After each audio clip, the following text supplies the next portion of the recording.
Hello students, good morning all of you. आज मैं class 5 के लिए हिंदी लिटरेचर में चैप्टर 9 हिम्मत कविता के कुछ प्रश्न उत्तर को कराने जा रही हूँ बच्चों। इससे पहले हम लोगों ने हिम्मत कविता के बारे में पढ़ा, उसे जाना कि कविता में कवि बालमुकुंद गुप्त जी क्या कह रहे हैं, इस कविता के माध्यम से क्या संदेश दिया जा रहा है। और आज हम लोग इसके कुछ प्रश्न उत्तर पर आएंगे। तो सबसे पहले यहाँ आप देख सकते हैं कि शब्दार्थ दिए गए हैं। तो शब्दार्थ का मतलब होता है शब्दों का अर्थ। कविता में कुछ विशेष शब्द हैं जिनके कुछ अर्थ होते हैं। तो सबसे पहला यहाँ शब्द दिया गया है इक। इक का अर्थ होता है एक। सुस्त, सुस्त का अर्थ होता है आलसी। आलस्य, आलस्य का अर्थ होता है आलस। खुशहाल, खुशहाल का अर्थ होता है सुखी। इसके अलावा और भी कुछ शब्द यहाँ दिए गए हैं, जैसे नाकाम, नाकाम का अर्थ होता है असफल। निकम्मे, निकम्मे का अर्थ होता है बेकार। लक्षण, लक्षण का अर्थ होता है लक्षण। हिम्मत, हिम्मत का अर्थ होता है साहस। हिम्मत जो शब्द है इस कविता का शीर्षक भी है, और हिम्मत का मतलब होता है साहस, और इसी पर कविता आधारित है। इसके बाद कुछ लघु प्रश्न हैं जिनके उत्तर आप लोग जानेंगे। सबसे पहला प्रश्न यहाँ दिया गया है कि यदि एक बार में काम ना हो पाए तो हमें क्या करना चाहिए।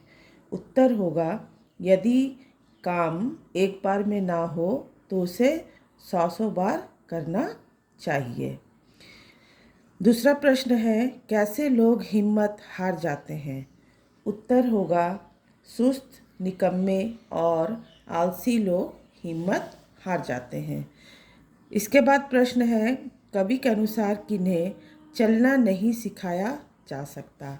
उत्तर होगा जो लोग गिरने से डरते हैं उन्हें चलना नहीं सिखाया जा सकता।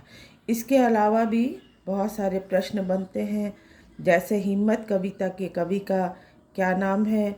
उत्तर होगा हिम्मत कविता के कवि का नाम बालमुकुंद गुप्त है।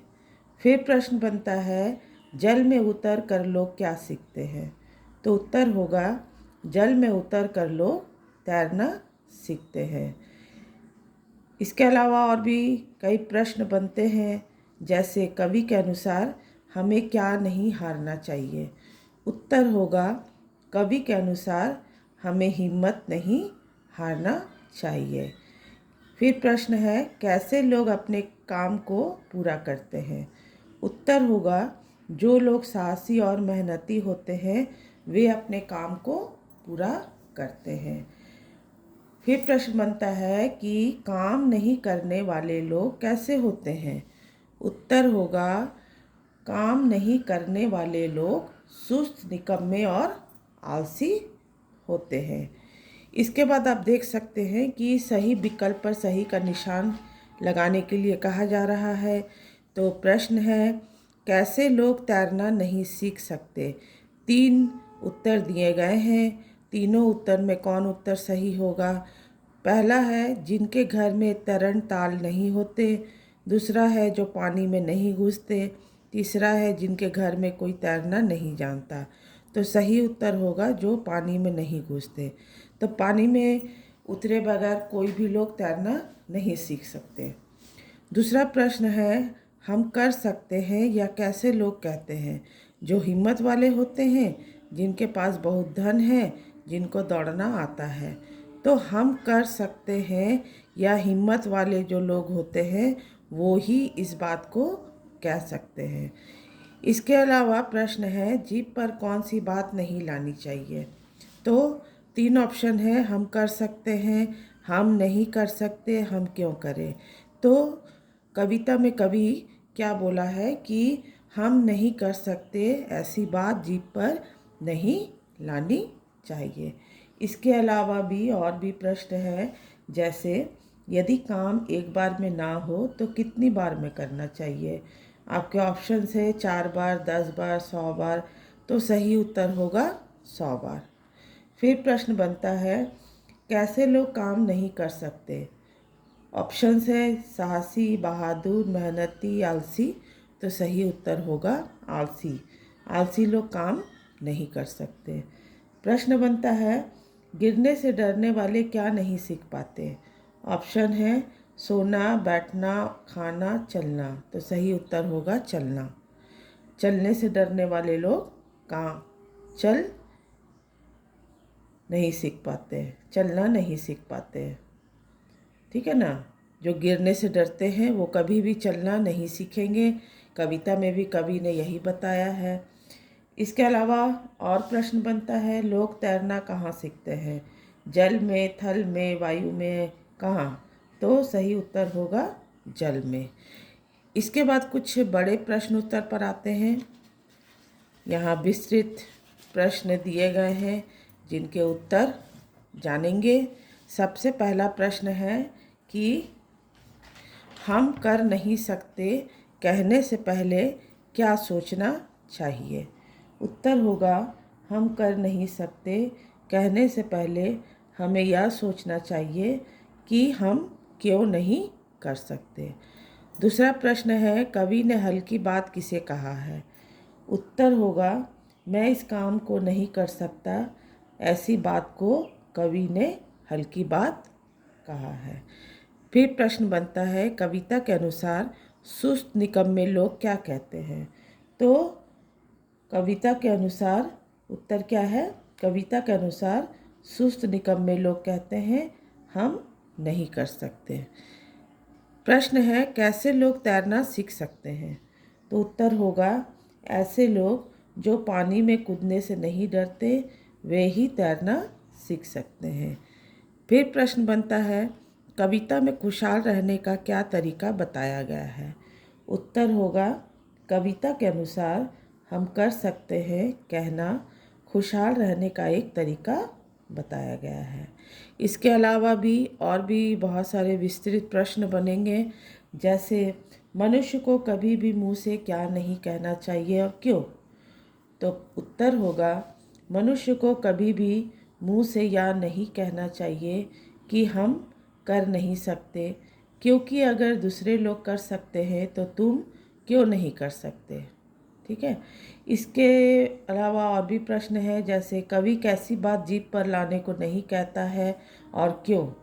उत्तर होगा हम कर नहीं सकते ऐसी बात को कभी भी जीभ पर नहीं लाना चाहिए, क्योंकि काम एक बार में ना हो तो बार बार प्रयास करना चाहिए। फिर प्रश्न है, हिम्मत कविता से हमें क्या शिक्षा मिलती है? उत्तर होगा हिम्मत कविता से हमें यही शिक्षा मिलती है कि हमें जीवन में कभी भी हार नहीं मानना चाहिए। फिर प्रश्न है, कैसे लक्षण वाले व्यक्ति काम नहीं करते हैं? तो उत्तर होगा जो सुस्त, निकम्मे और आलसी होते हैं, ऐसे लक्षण वाले व्यक्ति काम नहीं कर सकते, क्योंकि काम को करने से पहले ही वे हिम्मत हार जाते हैं। इसके अलावा आपके कुछ सही गलत के प्रश्न भी बनते हैं। जैसे पहला प्रश्न बन सकता है कि गिरने के डर को निकाल कर चलना सीखना चाहिए। तो क्या यह कथन सही है? तो हाँ, यह कथन सही है। फिर प्रश्न है, जो काम नहीं करते वे निकम्मे होते, क्या यह कथन सही है? हाँ, यह कथन सही है।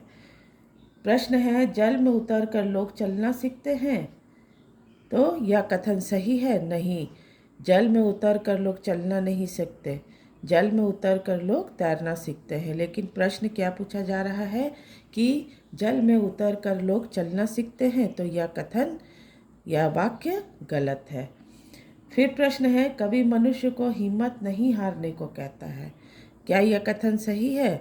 हाँ, यह कथन सही है। हिम्मत कविता में कवि ने लोगों को यही शिक्षा दी है कि हमें जीवन में कभी भी हार नहीं माननी चाहिए, हमें हिम्मत नहीं हारना चाहिए। फिर प्रश्न है, काम एक बार में ना हो तो काम नहीं करना चाहिए, यह कथन गलत है। काम एक बार में ना हो तो हमें बार बार प्रयास करना चाहिए, ना कि काम को करना ही नहीं चाहिए। इसके अलावा आप यहाँ देख सकते हैं क्या बोला जा रहा है कि कोष्टक में दिए गए शब्दों की भाववाचक संज्ञा से रिक्त स्थानों को भरिए। कोष्टक में जो शब्द दिए गए हैं इसको भाववाचक संज्ञा में बदलना है और बदलने के बाद इसको रिक्त स्थानों में लिखना है। जैसे पहला है रमा में अच्छी है, यहाँ कोष्टक में क्या है पढ़ना, तो यहाँ क्या हो जाएगा उसका भाववाचक संज्ञा पढ़ाई। पढ़ना का भाववाचक संज्ञा होता है पढ़ाई। ठीक है।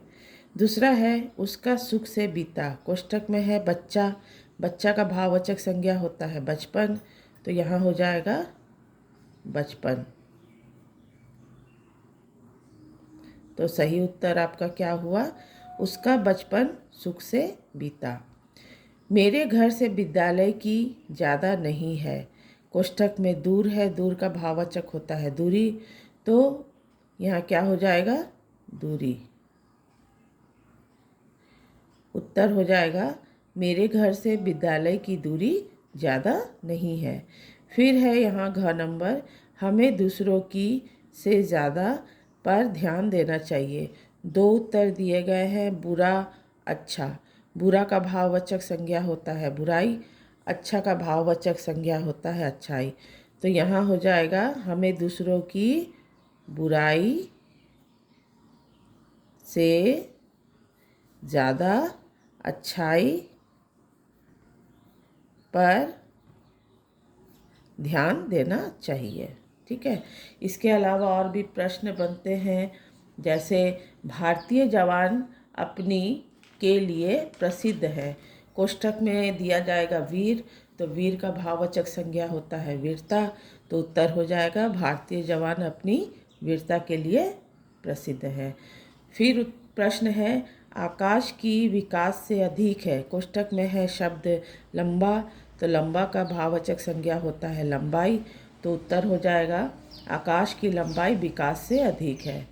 फिर प्रश्न है उसे जरूर मिलेगी, कोष्टक में है सफल और सफल का भाववाचक संज्ञा होता है सफलता, तो उत्तर हो जाएगा उसे सफलता जरूर मिलेगी। ठीक है बच्चों। अब यहाँ बोला जा रहा है कि वचन पहचान कर मिलान करना है। जैसे पहला है दो लड़कों, दो लड़कों क्या हो जाएगा, दो लड़कों ने कहानी लिखी। ठीक है। दूसरा है नदियों का पानी, तो नदियों का पानी क्या है स्वच्छ है, मतलब साफ है। फिर है चार कुत्ते, चार कुत्ते क्या होगा, चार कुत्ते हो जाएगा दौड़ रहे हैं। या बच्चा क्या है भूखा है। तीन लड़कियां, तीन लड़कियां क्या कर रही हैं खेल रही हैं। ठीक है बच्चों। तो इस तरह से आपको वचन को पहचान कर उसका मिलान करना है। इसके अलावा रिक्त स्थानों की पूर्ति प्रश्न भी बनते हैं। जैसे पहला प्रश्न बन सकता है कि काम को करने से पहले मान लेना उचित नहीं होता। क्या मान लेना उचित नहीं होता, हार। आपको वहाँ हार शब्द को लिखना है कि काम को करने से पहले हार मान लेना उचित नहीं होता। फिर प्रश्न है सुस्त और निकम्मे लोग नहीं कर सकते, क्या नहीं कर सकते, काम। क्या लिखना है काम। प्रश्न है जीभ पर बात नहीं लानी चाहिए, कैसी बात, हल्की। कविता में भी बताया गया है कि हल्की बात को जीभ पर नहीं लानी चाहिए। फिर प्रश्न है काम एक बार में ना हो तो बार करना चाहिए, कितनी बार, 100 बार। प्रश्न है जल में लोग सीखते हैं, क्या सीखते हैं, तैरना। ठीक है बच्चों। तो इस तरह से हम लोगों ने बहुत सारे प्रश्नों को जाना, उसके उत्तर को भी जाना कि किस तरह के प्रश्न बनते हैं, उनके उत्तर क्या होंगे। ठीक है।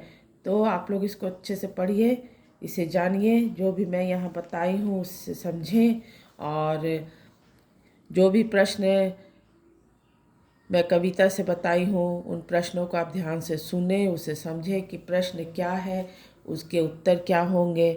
ठीक है बच्चों। इसके आगे का जो भी वर्क है फिर हम लोग आगे क्लास में जानेंगे। Thank you.